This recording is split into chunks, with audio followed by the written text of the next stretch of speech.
ଏଇଠି ସାଙ୍ଗମାନେ ଭାତ ସହିତ ଶାଗ ଭଜା, କଦଳୀ ପତ୍ରରେ ଆମ୍ବ ସହ ଲେମ୍ବୁ ଲୁଣ ପିଆଜ କଞ୍ଚା ଲଙ୍କା ଆଉ ଖାସି ଗୋଡ଼ ଝୋଳର ମଜା ଦେଖିଲେ ପାଟିରୁ ଗଡ଼ିଗଲା। ଓହୋ ହୋ କ'ଣ ହେଇଥିଲା ସେ ଖାସି ଗୋଡ଼ର ଝୋଳ। ଥରେ ଖାଇଲେ ବାରମ୍ବାର ଖାଇବାକୁ ମନ ହେବ, ଏତେ ସହଜରେ କ'ଣ ତା ସ୍ୱାଦ ଭୁଲି ହେବ। ହ୍ୟାଲୋ ସାଙ୍ଗମାନେ, ବହୁତ ଦିନର ଅପେକ୍ଷା ପରେ ଆଜି ଖାସି ଗୋଡ଼ ପାଇଥିଲି ମୁଁ। ଆଉ ଆଣିସାରିଲା ପରେ ପ୍ରଥମେ ପାଣି ଗରମ କରାଯାଇଥିଲା ଖାସି ଗୋଡ଼ ଗୁଡ଼ିକୁ ଭଲ ଭାବରେ ସଫା କରିବା ପାଇଁ। ବୋଉ ପାଣି ଗରମ କରିବା ପାଇଁ ଚୁଲି ଲଗେଇ ପାଣି କଡ଼େଇରେ ବସାଇ ଦେଇଥିଲେ। ଆଉ ଧୀରେ ଧୀରେ ଯେତେବେଳେ ପାଣି ଗରମ ହେଇଥିଲା, ସେ ଖାସି ଗୋଡ଼କୁ ପାଣିରେ ବୁଡ଼େଇ ଛୁରୀରେ ତାକୁ ରେଙ୍କିକି ସଫା କରାଯାଉଥିଲା। ସାଙ୍ଗମାନେ, ଖାସି ଗୋଡ଼ ଆଣିକି ତାକୁ ପରିଷ୍କାର କରିବା, ତାକୁ ବନେଇବା ଟିକେ ଅଧିକ ସମୟ ଲାଗେ ଆଉ କଷ୍ଟ ବି ଟିକେ ବିରକ୍ତ ଲାଗିଯିବ। କିନ୍ତୁ ତାର ସ୍ୱାଦ ଯିଏ ଖାଇଛି ନା, ସିଏ ହିଁ ଜାଣିଛି, ଆଉ ତାର ସବୁ କଷ୍ଟ ସିଏ ଭୁଲିଯିବ।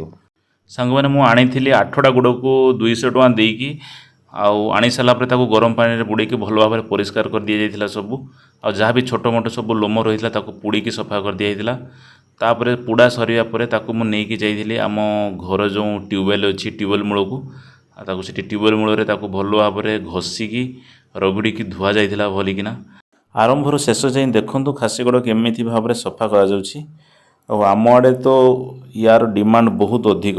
ଏତେ ଦିନ ଅପେକ୍ଷା କରିବା ପରେ ଆଜି ମୋତେ ମିଳିଛି ଖାସି ଗୋଡ଼, ଏତେ ଦିନ କହିବା ପରେ ମଟନ୍ ବାଲାକୁ। ଆଉ ଆପଣଙ୍କ ଆଡ଼େ କେମିତି ୟାର ଡିମାଣ୍ଡ ଆପଣ କମେଣ୍ଟରେ ନିଶ୍ଚିତ ଜଣାନ୍ତୁ। ଆପଣ ଭିଡ଼ିଓରେ ଦେଖିପାରୁଥିବେ କେମିତି ତାକୁ ଧୋଇକି ପରିଷ୍କାର କରାଯାଇଛି, ସଫା କରାଯାଇଛି।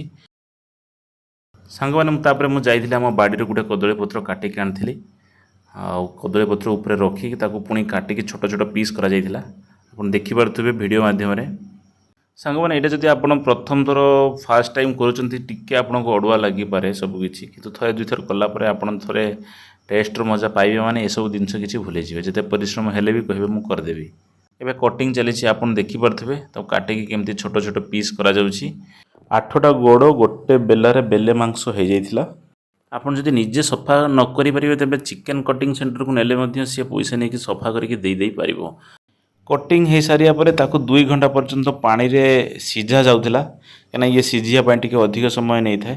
ସିଝି ସାରିବା ପରେ ତାକୁ ଖୋଲିକି ଗୋଟେ ବେଲାରେ ଫ୍ରିଜରେ କିଛି ସମୟ ରଖାଯାଇଥିଲା। ତାପରେ ରୋଷେଇ କାର୍ଯ୍ୟକ୍ରମ ଆରମ୍ଭ ହୋଇଥିଲା। ପ୍ରଥମେ କଡ଼େଇରେ ତେଲ ପଡ଼ିଯାଇଥିଲା। ତେଲ ଗରମ ହେଲା ପରେ ବୋଉ ଟିକିଏ ଚିନି ପକାଇଥିଲେ କଲର୍ ଆଣିବା ପାଇଁ।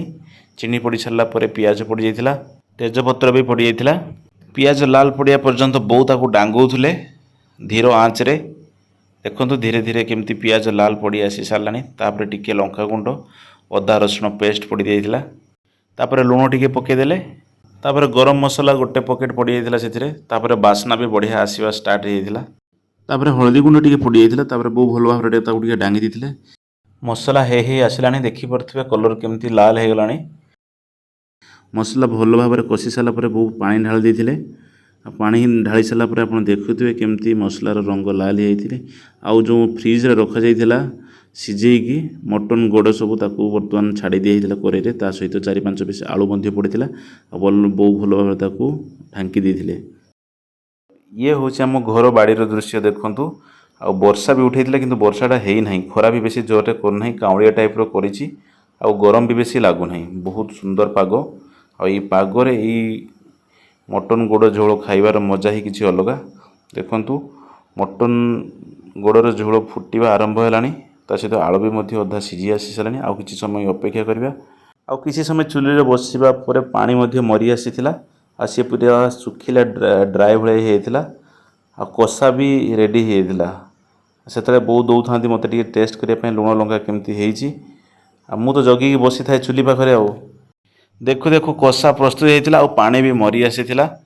ଆଳୁ ମଧ୍ୟ ଭଲ ଭାବରେ ସିଝିଯାଇଥିଲା। ବୋଉ 4-5 ପିସ୍ କଷାରୁ ମୋ ପାଇଁ ଖୋଲି ଦେଇକି ବାକିରେ ପାଣି ଦେଇ ଦେଇଥିଲେ। ଆଉ ସେ କଷାକୁ ତ ମୁଁ ଆଙ୍ଗୁଳି ଚାଟି ଚାଟି ଖାଇଲି। ଟେଷ୍ଟ ଯାହା ହେଇଥିଲା ଆପଣ କହୁଛନ୍ତି କାହିଁକି, ପୁରା ବୋବାଲ ହେଇଥିଲା। ଆଉ ତାପରେ ମୁଁ ଯାଇଥିଲି କଦଳୀପତ୍ର କାଟି ଆଣିକି ତାକୁ ଭଲ ଭାବରେ ଧୁଆଧୁଇ କରିକି ନେଇ ଆସିଥିଲି। ମଟନ୍ ଗୋଡ଼ର ଝୋଳର ରଙ୍ଗ ଆପଣ ଦେଖିପାରୁଥିବେ। ତାପରେ ବୋଉ ବାଢ଼ି ଦେଇଥିଲେ ମୋ ପାଇଁ। ଗାଁ ଦେଶୀ ଷ୍ଟାଇଲରେ ରୋଷେଇ, ଚୁଲିରେ ରୋଷେଇ, ତା ଟେଷ୍ଟ ତ କ'ଣ କହିବାକୁ ଅଛି। ସେ ଯାହା ହେଇଥିବ ତ ଆପଣ ଅନୁମାନ କରିପାରୁଥିବେ। ଆଉ ମୁଁ ଆଉ ଡେରି ନ କରିକି କଦଳୀପତ୍ର ଧରିକି ବସିଯାଇଥିଲି। ଗରମ ଭାତ ଆସିଯାଇଥିଲା କଦଳୀପତ୍ରରେ। ତା ସହିତ ଶାଗ ଟିକେ ଆସିଥିଲା, ଆମ୍ବ ଆସିଥିଲା, ଆଉ ଲଙ୍କା, ଲେମ୍ବୁ, ପିଆଜ, ଲୁଣ ସହ ମୋର ପ୍ରିୟ ମଟନ୍ ଗୋଡ଼ର ଝୋଳ ଭାତରେ ଟିକେ ଗୋଳେଇ ଦେଇକି ଦୁଇ ପିସ୍ ନେଇକି ଏକାଥରେ ପାଟି ଭିତରେ ଆଉ ଟେଷ୍ଟ ଯାହା ହେଇଥିଲା ମୁଁ ସେଇଟା ଆପଣଙ୍କୁ ଭିଡ଼ିଓ ମାଧ୍ୟମରେ ଜଣାଇ ପାରିବିନି। ଇଏ ଲାଲ ଟହ ଟହ ଖାସି ଝୋଳ ସହ ଗରମ ଭାତ ଆଉ ତା ସହିତ ପିଆଜ କଞ୍ଚାଲଙ୍କା ମଜା ହିଁ କିଛି ଅଲଗା। ଆପଣ କେବେ ବି ଖାସି ଗୋଡ଼ ଝୋଳ ଆଣିକି କେବେ ବନେଇକି ଏମିତି ଖାଇଛନ୍ତି କି? ଯଦି ଖାଇଛନ୍ତି କମେଣ୍ଟରେ ନିଶ୍ଚିତ ଜଣାନ୍ତୁ। ମୁଁ ଟିକେ ଖାଇବା ଉପରେ କନସେନ୍ଟ୍ରେଟ୍ କରେ, ନହେଲେ ମୋର ଝୋଳ ବି ଥଣ୍ଡା ହେଇଗଲା। ରବିବାରରେ ମାଟି ଚୁଲିରେ ଗାଁ ଦେଶୀ ଷ୍ଟାଇଲର ସ୍ୱାଦ ପେଟେ ଖାଇକି ଆନନ୍ଦରେ ମୋତେ ଆସିଗଲା ନିଦ। ଭିଡ଼ିଓଟି ଭଲ ଲାଗିଥିଲେ ଲାଇକ୍ ସେୟାର ସବସ୍କ୍ରାଇବ୍ କରିଦେବେ। ଖାସି ଗୋଡ଼ ଯଦି ଆପଣଙ୍କୁ ବି ପସନ୍ଦ ତେବେ କମେଣ୍ଟରେ ନିଶ୍ଚିତ ଜଣାଇବେ। ପୁଣି ଦେଖା ହେବ ଆଉ ଗୋଟେ ଭିଡ଼ିଓରେ।